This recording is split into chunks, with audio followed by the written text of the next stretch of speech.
Hello, everybody. Thank you for watching. It is the American Doofus Show. Don't be a doofus. Please subscribe, like, hit that thumbs up button, share if you would, leave a comment. And if you're already a subscriber, please hit that notification bell so you'll know when we're on. If you're not a subscriber, please consider subscribing to the channel. We talk about news and politics on this channel. We talk about things that aren't talked about enough. We have stories that either need to get more exposure or aren't getting any exposure.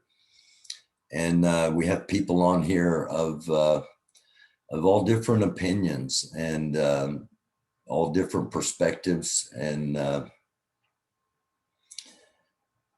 we try to do journalism.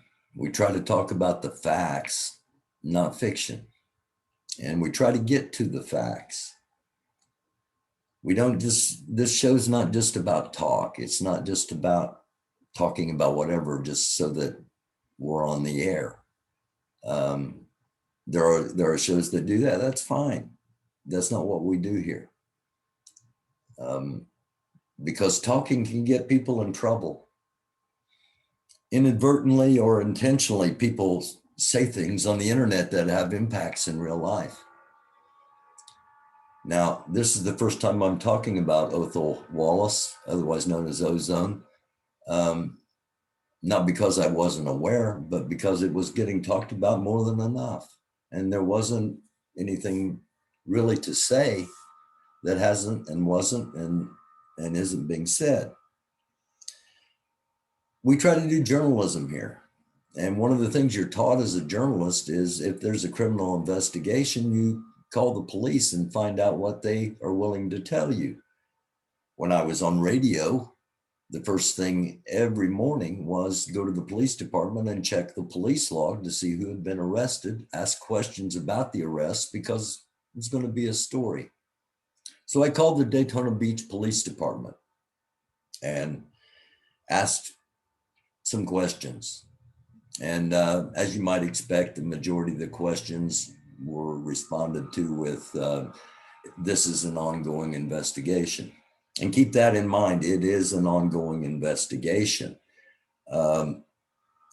First question asked, is there additional footage the public is not aware of other than the body cam footage? It's an ongoing investigation. Was there a weapon found at the scene? This is an ongoing investigation. I can't comment. Was Officer Rayner's weapon in its holster? Again, it's an ongoing investigation.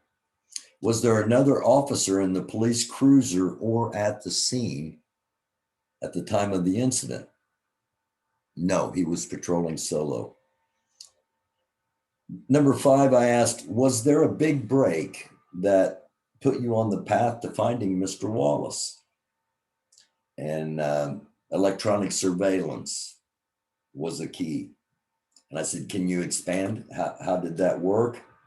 Monitoring known associates' websites. We first heard about the Georgia campground.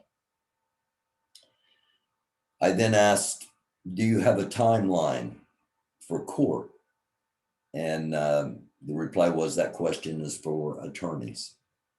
So really not a lot of information coming out of the journalistic approach, but nonetheless, a reminder that what we say intentionally or unintentionally can impact lives. So don't just talk to talk. Don't just, in my opinion.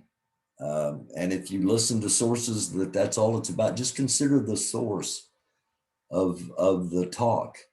And remember that it's the facts that actually matter. Now, what do we know? What are the facts in this case? Number 1, there is body cam footage. It shows Mr. Wallace in his car. It shows Officer Rayner walking up to the car. It does not show Ozone shooting a cop. I'm sorry. The video does not show that. It does not show that. This could have been an accident.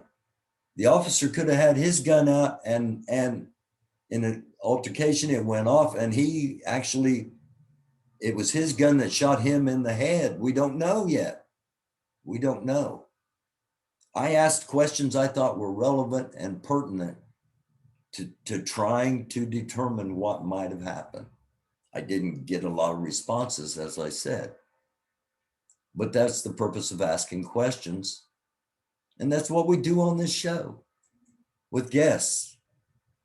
We ask questions. We ask questions to viewers. But the facts are, we know that the officer was shot in the head. We know there's a video showing Othal Wallace at the scene, allegedly. And other than that, there aren't a lot of facts.